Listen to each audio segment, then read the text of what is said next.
Midnight in Egypt. Not a metaphor, an actual hour on an actual night, marked by a sound nobody who heard it ever forgot. In every house along the Nile, families had eaten in haste that evening. The bread had no time to rise.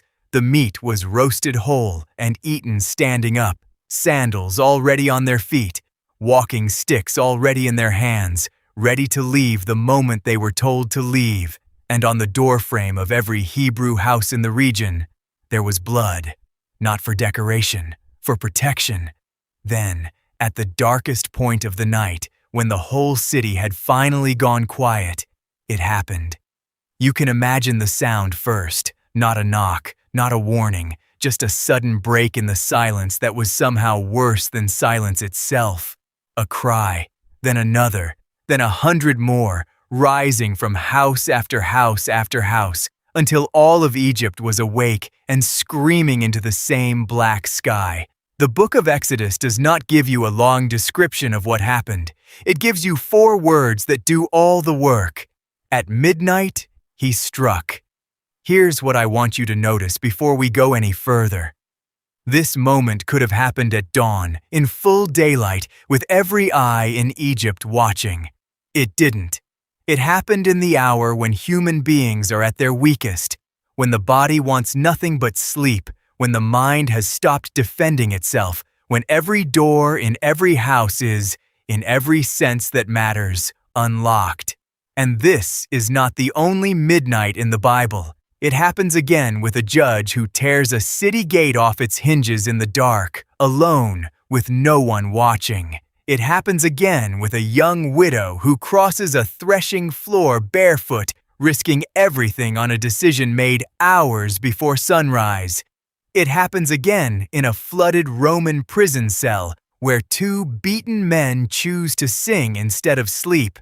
And there is one more midnight, one that, according to the text itself, has not happened yet. We will get there before this video ends. Stay with me until we do, because that last one might be about you. This is not a story about a clock. This is not a story about ancient timekeeping customs. This is not a coincidence that happens to repeat itself 5 separate times across more than 1,000 years of history. This is a pattern, and once you see it, you will not be able to read these stories the same way again, because every single time, midnight is the hour when human strength runs out. And every single time, that is exactly the hour God chooses to move. Start with the quietest one, the one that almost reads like it doesn't belong in the same book as plagues and earthquakes, because there's no army in it, no voice from a mountain, nothing supernatural that you can point to directly. Just a woman named Ruth, a Moabite widow with nothing left in the world but her mother-in-law and a foreign accent in a foreign country, lying down in the dark beside a pile of grain. Her mother-in-law, Naomi, had given her the plan, and it was a risky one. Wash, put on your best clothes, go down to the threshing floor after dark, after the man named Boaz has finished eating and drinking and has lain down to sleep at the far end of his own harvest, guarding it the way landowners did in that culture. Wait until he is fully asleep, then uncover his feet, lie down there, and wait for him to tell you what to do next. You can feel how much was riding on a single night. If Ruth was caught in the dark with a man who wasn't her husband, she could lose what little reputation she had left in a town that already saw her as an outsider. If Boaz reacted badly, the only real safety net Naomi had left would collapse completely. So Ruth waited, in the dark, on a threshing floor that smelled of dust and grain and risk she could not undo once she had taken it, and the text says it plainly. At midnight, the man was startled and turned over, and there, a woman lying at his feet. That single moment, in the middle of an ordinary night, decided the rest of the story. Boaz did not send her away. He did not treat her like a problem to be managed before sunrise. He called her a woman of noble character, words spoken to a Moabite widow at midnight on a threshing floor by a man who had every social reason in his culture to think less of her than he did. Boaz understood himself to be something the Hebrew law called a goel, a kinsman redeemer, a relative with both the right and the responsibility to rescue a widow in Ruth's exact position. From that conversation came a marriage. From that marriage came a son named Obed. From Obed came Jesse. From Jesse came a king named David. You are looking at the unlikely root of a king's family tree, and the moment it took hold was midnight, in the dark, on a floor covered in grain dust. Here's what most people miss about this story. Nothing about it looks powerful from the outside. No miracle, no angel, just two ordinary people making a vulnerable decision in the dark, and God working through the single most unremarkable hour of the night to build the bloodline that would one day produce a king. Now go to a much louder midnight. A man named Samson, the strongest judge Israel ever had, and also one of the most reckless. By this point in his story, Samson had already broken nearly every rule attached to his calling. He had married outside his people. He had touched dead bodies without a second thought. He had let his hunger for women lead him into one bad decision after another. And on this particular night, he went to visit a prostitute inside the walls of the Philistine city of Gaza. The men of Gaza heard that Samson was inside their city, and they saw their chance. They surrounded the house where he was staying. They posted men at the city gate, planning to kill him the moment morning came and the gate opened for the day's business. They assumed Samson would do what any sensible man in danger would do. Stay hidden until daylight, then try to slip out unnoticed in the crowd. Samson did not wait for daylight. At midnight, he got up. He walked to the city gate. Two massive wooden doors set into stone posts, built specifically to keep an army out, and he tore the entire structure off its hinges, posts and all, and carried it on his own shoulders to a hilltop outside the city. Picture the men of Gaza waking up to discover that the very thing protecting their city was gone, sitting on a hill in plain view, like a message they couldn't ignore. Because that's exactly what it was. Samson's strength, the same strength that would later be foolishly handed over to Delilah, the same strength that would eventually be stripped from him in a far more shameful moment of weakness, that strength was still, on this particular night, completely intact.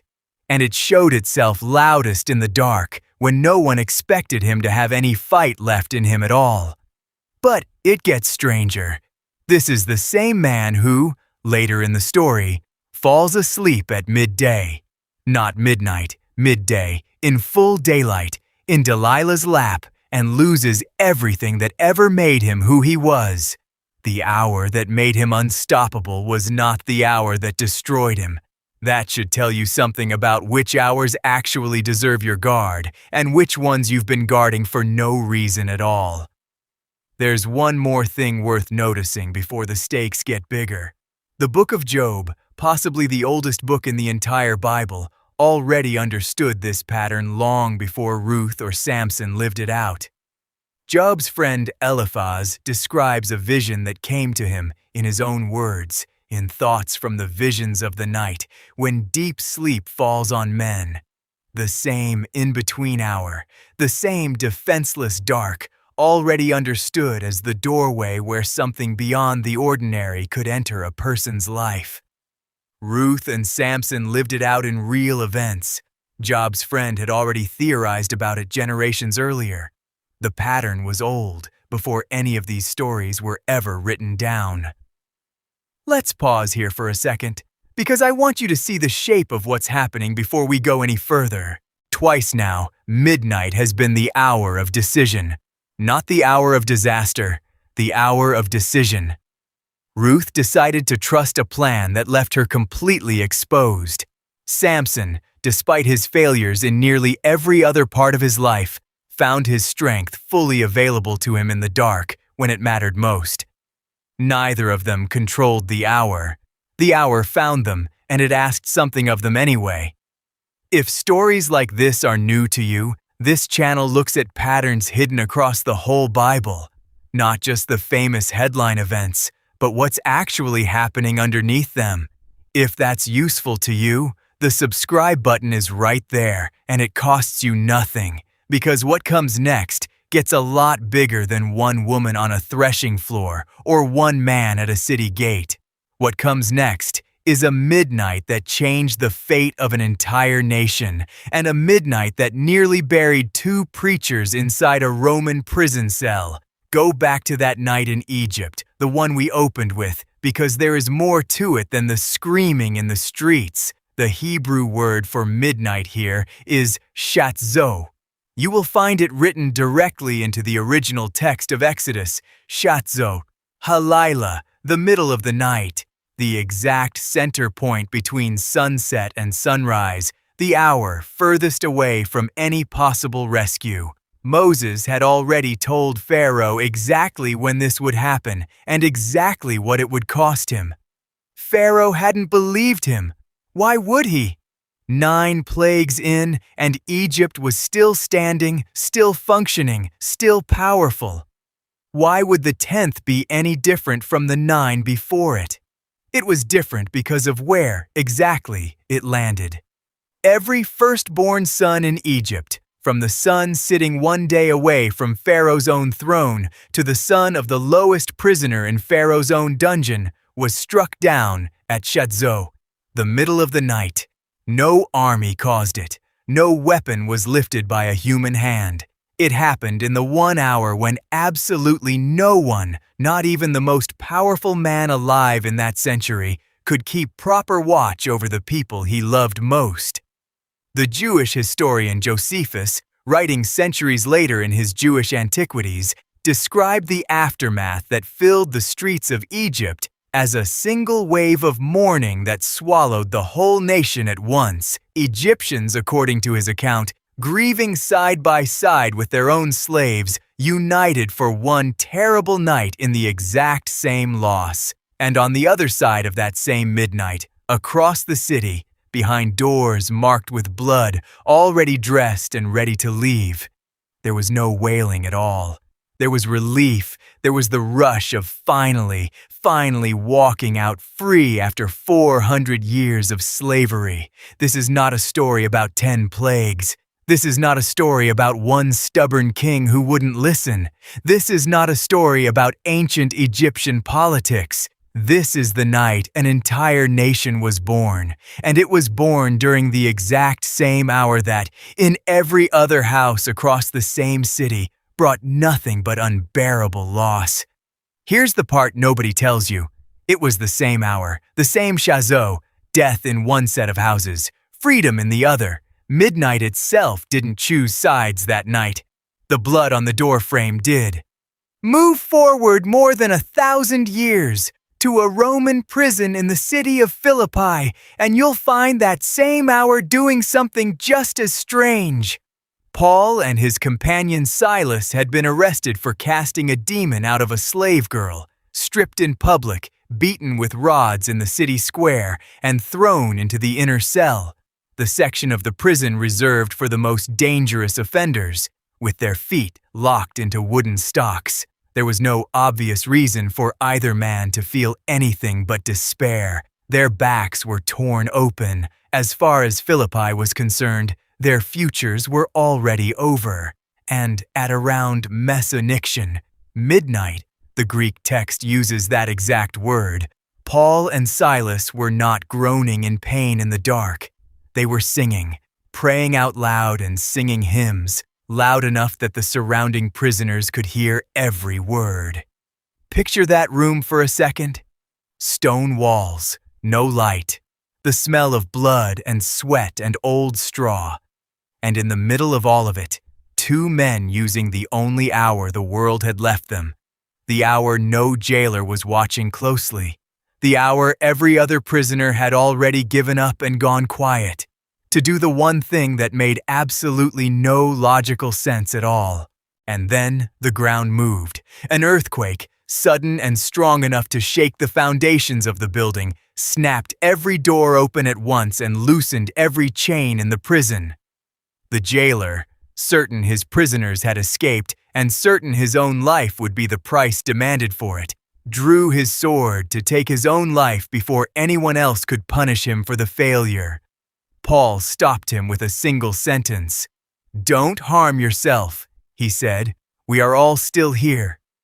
By the end of that same night, the jailer and his entire household had been washed and baptized inside his own home. The earthquake didn't free Paul and Silas from prison. They were still legally prisoners the next morning. It freed an entire family from something far older and far heavier than iron chains, and it happened during the 1 hour when, by every normal measure available to anyone in that cell, hope should have already run out hours before. Now, the midnight I promised you at the very beginning, the one that, according to the text, has not happened yet. Pay attention to this one because this is the midnight the other 4 were always pointing toward. Jesus told a story about 10 young women waiting outside for a wedding. In 1st century Judea, weddings did not run on a schedule printed on paper the way they do now. The bridegroom could arrive at almost any hour, sometimes very late into the night, and the wedding party was expected to be fully ready the moment he finally showed up. Lamps lit, doors open, no excuses accepted. 10 women were given that one job. 5 of them brought enough oil to keep their lamps burning no matter how long the wait stretched out. 5 of them didn't bother. The bridegroom was delayed. Hour after hour passed without him. Eventually, all 10 women got tired and fell asleep, which, notice carefully, is not the detail that condemns any of them in this story. Falling asleep while you wait is not the failure here. Being unprepared the whole time is, and then, in the Greek text, at mezzaniction. Midnight, again, the exact same word, the same hour you have now heard 4 separate times in this same video. A cry went up through the dark. "The bridegroom is coming. Come out to meet him." 5 women lit their lamps and walked straight into the wedding. The other 5 discovered, in that same instant, that their oil was already gone, with no time left to fix it. They ran out to buy more. They came back and knocked on a closed door, begging to be let in, and the answer they received back is the most chilling sentence in the entire parable. "I do not know you. Here is why I made you wait this long for this particular midnight. Every other one you've heard tonight already happened. Egypt's midnight is locked permanently into history. Ruth's midnight, Samson's midnight, Paul and Silas's midnight in that Philippian cell. Every one of them is a finished story with a clear beginning, middle, and end. This one is different. According to Jesus' own words, this midnight is still coming. Nobody, not you, not me, not the most respected pastor alive today, knows the hour. So let me bring this somewhere real for a second. You already know what it feels like to be awake at an hour you didn't plan on being awake for. Maybe it was a phone ringing after midnight with news you weren't ready to hear. Maybe it was the hour sitting in a hospital hallway before a surgery, waiting for a door to open with information that would change everything depending on which way it went. Maybe it was simply lying flat in the dark, wide awake, with one thought you could not outrun, no matter how hard you tried to sleep through it. You already know that hour. You have already lived some version of it. That is the exact hour this parable is asking you to imagine, except this time, the door that finally opens is the only door that has ever truly mattered. This is not a story about 10 lamps. This is not a story about how much oil each woman happened to carry. This is not a story written to scare you into better religious behavior. This is a story about becoming the kind of person whose lamp is already full before the cry ever goes up, because by the time you hear it, there is no time left to go find oil you should have been carrying with you the whole time. Every other midnight in this video, the people inside the story didn't get to choose when it would arrive. Neither do you. That part has never been up to anyone, in any of these stories, in any century. What was up to Ruth was whether she would actually show up to the threshing floor once the plan was set in motion. What was up to Samson was whether his strength would still be there when his moment finally came.